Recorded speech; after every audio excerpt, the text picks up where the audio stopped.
عليكم ورحمة الله وبركاته.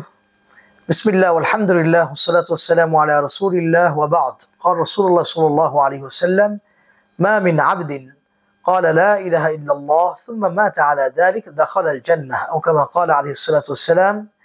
সুপ্রিয় দর্শক শ্রোতা মণ্ডলী, মাহে রমাদানের দ্বিতীয় দশক চলছে আলহামদুলিল্লাহ, অর্থাৎ মাগফিরাতের দশক চলছে। আসুন মাগফিরাত না নিয়ে ঘরে ফিরবো না, এটাই হোক আমাদের প্রতিজ্ঞা। আল্লাহ আমাদেরকে প্রতিজ্ঞাবদ্ধ হওয়ার তৌফিক দান করেন, সকলে বলে আমিন।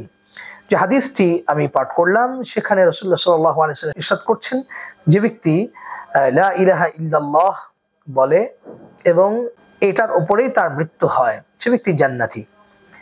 অর্থাৎ যে ব্যক্তি কালিমার উপরে অটল অবিচল থাকে, কালিমার উপরে অটল অবিচল থাকে, মৃত্যু পর্যন্ত কালিমার উপরে থাকে, সে ব্যক্তি জান্নাতি। এখন মৃত্যু পর্যন্ত কালিমার উপরে থাকার উপায় কি?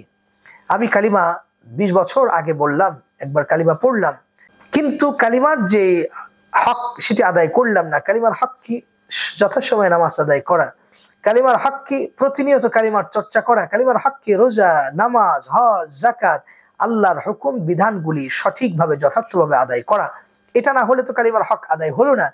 অতএব আসুন, কালিমা পড়েছি, কালিমা প্রতিনিয়ত পড়ি, প্রতিনিয়ত ইমানটাকে নবায়ন করি এবং আল্লাহর কাছে মাগফিরাত কামনা করি। যদি আমি মাগফিরাত প্রাপ্ত না হই তাহলে কিন্তু আমার কালিমার হক আদায় হলো না। অতএব আসুন, মাগফিরাতের দশক চলছে, আমরা খুব বেশি পরিমাণ কালিমা পাঠ করি, ইস্তেগফার পড়ি, অবশ্যই যেন আল্লাহ তাআলা আমাদেরকে ক্ষমা করেই দেন। সেজন্য সজাগ থাকি, সুতীক্ষ্ণ দৃষ্টি রাখি, কোনোভাবেই যেন আমাদের ইনকামের মধ্যে হারাম না ঢুকে যায়, হালালি যেন থাকে, কোনোভাবেই যেন আমাদের আয়ের মধ্যে হারাম প্রবেশ না করতে পারে, সেজন্য সুতীক্ষ্ণ দৃষ্টি রাখি। আল্লাহ তাআলা আমাদেরকে ক্ষমার এই মাসে, ক্ষমার এই দশকে অবশ্যই ক্ষমাপ্রাপ্ত যেন করে দেন, সেই তৌফিক এবং দোয়া কামনা করছি। ওমা তৌফিক ইল্লা বিল্লাহ। আসসালামু আলাইকুম ওয়া রাহমাতুল্লাহি ওয়া বারাকাতুহু।